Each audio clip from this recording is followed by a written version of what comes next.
Bienvenidos a Explorando la Palabra, un estudio bíblico donde examinamos las Escrituras versículo por versículo para comprender mejor la verdad de Dios y aplicarla a nuestra vida diaria.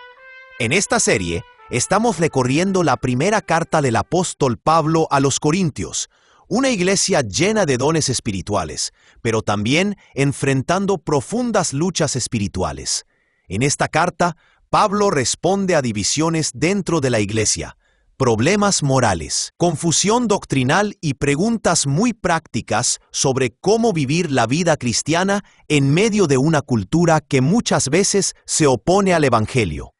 A través de sus palabras, descubrimos que el mensaje de la cruz no solo salva, sino que también transforma nuestra manera de pensar, de vivir y de relacionarnos unos con otros. Así que, si tienes tu Biblia contigo, te invito a abrirla ahora mientras exploramos juntos la palabra de Dios. Si tienes tu Biblia contigo, me encantaría que la abras ahora en 1 Corintios capítulo 7.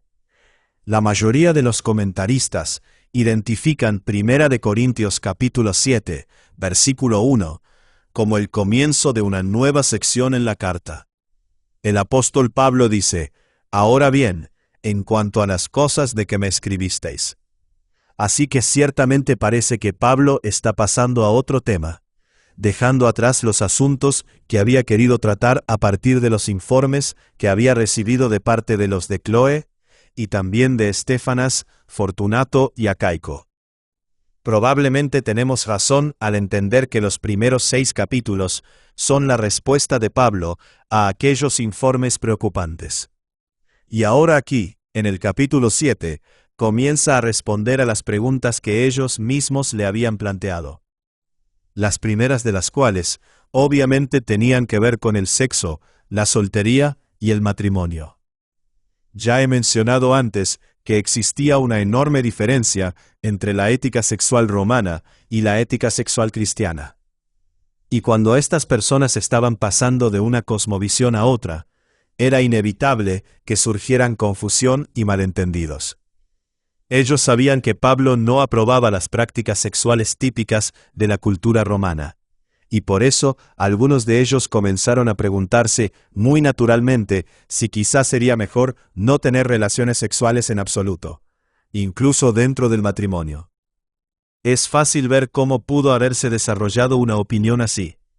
Muchas veces nos encontramos saliendo de una zanja solo para terminar cayendo de bruces en la zanja del otro lado del camino. Así que estas personas tenían algunas preguntas. Y gracias a Dios, por el poder del Espíritu Santo, el apóstol Pablo tenía algunas respuestas. Escuchemos ahora la palabra del Señor, comenzando en el versículo 1 de 1 Corintios capítulo 7. Ahora bien, en cuanto a las cosas de que me escribisteis, bueno le sería al hombre no tocar mujer. Pero a causa de las fornicaciones, cada uno tenga su propia esposa, y cada una tenga su propio esposo. El esposo cumpla con la esposa el deber conyugal, y asimismo la esposa con el esposo. La esposa no tiene autoridad sobre su propio cuerpo, sino el esposo, ni tampoco tiene el esposo autoridad sobre su propio cuerpo, sino la esposa. No os neguéis el uno al otro, a no ser por algún tiempo de mutuo consentimiento, para ocuparos sosegadamente en la oración, y volved a juntaros en uno, para que no os tiente Satanás a causa de vuestra incontinencia. Esa declaración inicial, bueno le sería al hombre no tocar mujer, en realidad era la pregunta de ellos. La versión inglesa ESV incluso la coloca entre comillas para ayudarte a verlo. Ahora bien, aquí tenemos la respuesta de Pablo. Hay historiadores no cristianos que creen que esta podría ser la declaración más revolucionaria sobre la sexualidad humana jamás pronunciada en el mundo antiguo. Nadie había dicho algo así antes del apóstol Pablo. La marcada mutualidad en los comentarios de Pablo era totalmente sin precedentes. Todo romano, por supuesto, creía que el marido tenía autoridad sobre el cuerpo de su esposa. Pero nadie había dado la vuelta a la idea y afirmado que la esposa tenía autoridad sobre el cuerpo de su marido. Así que Pablo está diciendo aquí 2 cosas completamente nuevas. En primer lugar, le está diciendo al marido, tienes que canalizar tu deseo sexual dentro de tu matrimonio. Y los romanos, por supuesto, decían exactamente lo contrario. Los hombres romanos solo tenían relaciones con sus esposas para producir un heredero, y el resto del tiempo tenían relaciones con sus esclavas. De hecho, esa era una de las razones por las que muchos tenían esclavos. Y por supuesto, también recurrían a prostitutas. Y Pablo aquí dice, eso se acabó. Esa es la primera cosa radical que dice. Tienes que tener relaciones sexuales dentro de tu matrimonio. Tienes que canalizar tu energía sexual dentro de esa relación de pacto. Y luego añade, las esposas también tienen derechos sexuales.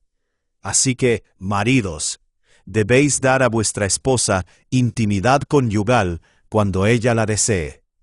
Y nadie había dicho algo así antes.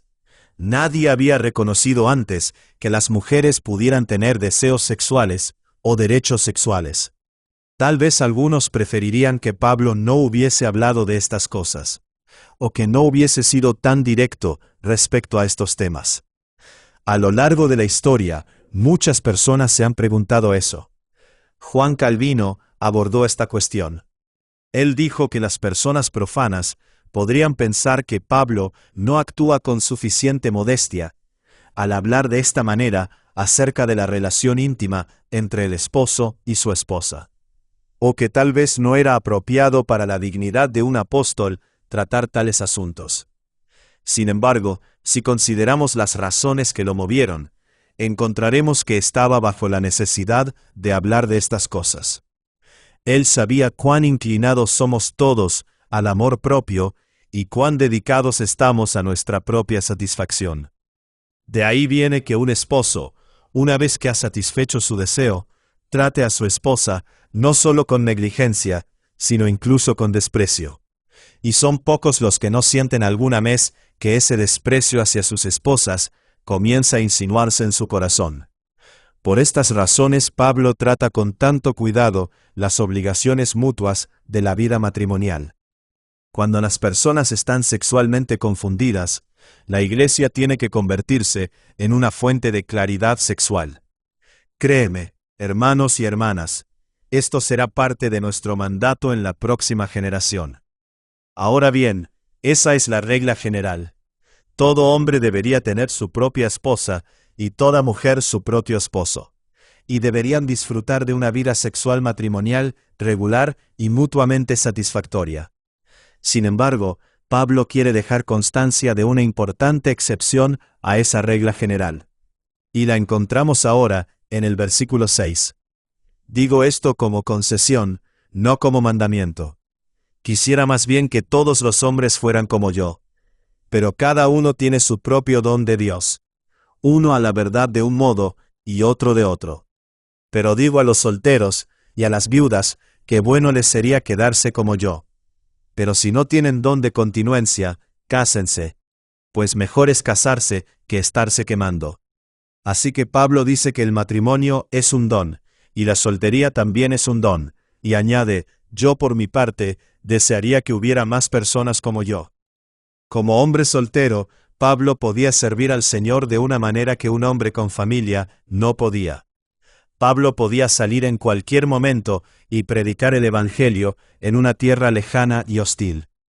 Bueno, por supuesto un hombre con familia no podía hacer eso. Pablo podía sostener su propio ministerio económicamente para plantar una iglesia en un lugar no alcanzado. Y claro, un hombre con familia tampoco podía hacer eso fácilmente. Así que Pablo dice, desearía que hubiera más hombres como yo, con el don de la soltería, que básicamente es la capacidad de vivir felizmente sin sexo. Ese es un don, dice Pablo. Pero el matrimonio también es un don. Ambas situaciones son buenas. La situación que no es buena es estar soltero sin el don de la soltería. Pablo habla de eso en el versículo 9. Si esa es tu situación, deberías buscar matrimonio. Ahora bien, una vez resuelta esa cuestión, Pablo comienza a abordar el tema del divorcio. No sabemos si ellos le preguntaron directamente sobre esto, o si Pablo simplemente pensó que era una extensión lógica de su conversación sobre el matrimonio. Estamos escuchando solo la mitad de la conversación. Pero sea como sea, Pablo considera importante tratar este tema. Versículo 10. Pero a los que están unidos en matrimonio mando, no yo, sino el Señor, que la esposa no se separe del esposo. Y si se separa, quédese sin casar, o reconcíliese con su esposo, y que el esposo no abandone a su esposa. En esta primera parte de la discusión, Pablo establece la norma general dentro de la comunidad cristiana. Como regla, los cristianos no deben buscar el divorcio. La esposa no debe separarse de su esposo, y el esposo no debe divorciarse de su esposa. Y si se separan por un tiempo, deberían permanecer sin casarse para que puedan reconciliarse. Nosotros no practicamos el divorcio, dice Pablo, y cita directamente a Jesús como la fuente de esta instrucción. Ese es el significado de la frase, no yo, sino el Señor. No estoy inventando esto, dice Pablo. Esto viene directamente de Jesús. Los estudiosos generalmente entienden que Pablo se refiere a la enseñanza de Jesús sobre el divorcio, registrada en pasajes como Evangelio de Marcos, capítulo 10, versículos 11 al 12. Cualquiera que repudia a su esposa y se casa con otra, comete adulterio contra ella. Y si la mujer repudia a su esposo y se casa con otro, comete adulterio. Ahora bien, según Evangelio de Marcos capítulo 10, versículo 10, esta enseñanza fue dada en privado directamente a sus discípulos. Así que esta es la regla bien conocida para los seguidores de Jesús. Y Pablo la aplica con autoridad a los discípulos de Cristo en Corinto. Pero luego continúa diciendo en el versículo 12, a los demás digo yo, no el Señor. Si algún hermano tiene esposa que no es creyente, y ella consiente en vivir con él, no la abandone. Y si una mujer tiene esposo que no es creyente, y él consiente en vivir con ella, no lo abandone. Porque el esposo que no es creyente es santificado por la esposa, y la esposa que no es creyente es santificada por el esposo. Pues de otra manera vuestros hijos serían impuros, mientras que ahora son santos. Pero si el que no es creyente se separa, sepárese. En tal caso el hermano o la hermana no está sujeto a servidumbre. Pues Dios nos ha llamado a vivir en paz. Porque ¿qué sabes tú, esposa, si quizá harás salva a tu esposo? ¿O qué sabes tú, esposo, si quizá harás salva a tu esposa? Lo primero que tenemos que entender aquí es qué quiere decir Pablo cuando habla de los demás. Juan Calvino nuevamente nos ayuda mucho aquí. Él explica que Pablo se refiere a aquellos que constituyen una excepción a la regla general, de modo que la ley común no se aplica exactamente en su caso. Porque un matrimonio desigual se encuentra en una situación distinta cuando los cónyuges difieren entre sí en cuanto a la religión. Debemos recordar que en la iglesia primitiva, como todavía ocurre hoy, era muy común que uno de los cónyuges se convirtiera a Cristo mientras el otro permanecía pagano o incrédulo. Entonces, ¿qué se hace en ese caso? No se puede simplemente citar Evangelio de Marcos capítulo 10 a alguien que no ama a Jesús. Eso no tendrá mucho efecto. Así que, ¿cómo tratamos los matrimonios mixtos? Esa es la cuestión que Pablo está abordando aquí. Su consejo en resumen parece ser este. El cristiano nunca debería ser quien busque el divorcio. Si el cónyuge incrédulo está dispuesto a quedarse y trabajar en el matrimonio, entonces hazlo. ¿Quién sabe? Tal vez ganes a tu esposo para el Señor. O tal vez ganes a tu esposa para el Señor. Pero si el incrédulo es quien busca el divorcio, entonces déjalo ir. ¿Qué puedes hacer en una situación así? No puedes citar a Jesús. No puedes citar a Pablo. Así que déjalo ir. En tales casos no estás obligado. No estás obligado a luchar por algo que no puede ser salvado. Como dice el versículo 15. Dios nos ha llamado a vivir en paz. Versículo 17. Pero cada uno viva conforme a la condición que el Señor le asignó. y según el estado en que Dios lo llamó. Así ordeno en todas las iglesias. ¿Fue llamado alguno siendo circunciso? Quédese circunciso. ¿Fue llamado siendo incircunciso? No se circuncide. La circuncisión nada es, y la incircuncisión nada es, sino guardar los mandamientos de Dios. Cada uno permanezca en la condición en que fue llamado. Fuiste llamado siendo esclavo, no te preocupes. Pero también si puedes hacerte libre, aprovéchalo más bien. Porque el que fue llamado en el Señor siendo esclavo, liberto es del Señor. Asimismo el que fue llamado siendo libre, esclavo es de Cristo. Por precio fuisteis comprados. No os hagáis esclavos de los hombres. Hermanos, cada uno permanezca para con Dios en el estado en que fue llamado. A primera vista, este párrafo puede parecer fuera de lugar, pero en realidad, Pablo está estableciendo un principio general. Debemos servir a Dios donde fuimos llamados. Si Dios es soberano, entonces debemos asumir que Él sabe dónde estamos, y que tiene un propósito para nosotros allí. Tal vez haya puesto ciertas dificultades en nuestro camino para que tengamos la oportunidad de mostrar el poder del Evangelio de Jesucristo. Así que no debemos obsesionarnos con cambiar nuestras circunstancias. Debemos enfocarnos más bien en usar esas circunstancias para el avance del reino de Dios. Versículo 25. En cuanto a los solteros, no tengo mandamiento del Señor, pero doy mi parecer, como quien ha alcanzado misericordia del Señor para ser fiel. Tengo pues esto por bueno a causa de la necesidad presente. Qué bueno le sería al hombre quedarse como está. ¿Estás ligado a esposa? No procures soltarte. ¿Estás libre de esposa? No busques esposa. Pero también si te casas, no pecas. Y si la doncella se casa, no peca. Pero los tales tendrán aflicción de la carne. Y yo quisiera evitárosla. Pero esto digo, hermanos, el tiempo es corto. Resta pues que los que tienen esposa sean como si no la tuviesen, y los que lloran como si no llorasen, y los que se alegran como si no se alegrasen, y los que compran como si no poseyesen, y los que disfrutan de este mundo como si no lo disfrutasen plenamente, porque la apariencia de este mundo se pasa. En esencia, Pablo está diciendo algo muy sencillo. Cuando el mar está embravecido, no es el mejor momento para cambiar de barco. El mundo está lleno de turbulencia, así que quizás sea mejor permanecer donde estás. Versículo 32. Quisiera pues que estuvierais sin ansiedad.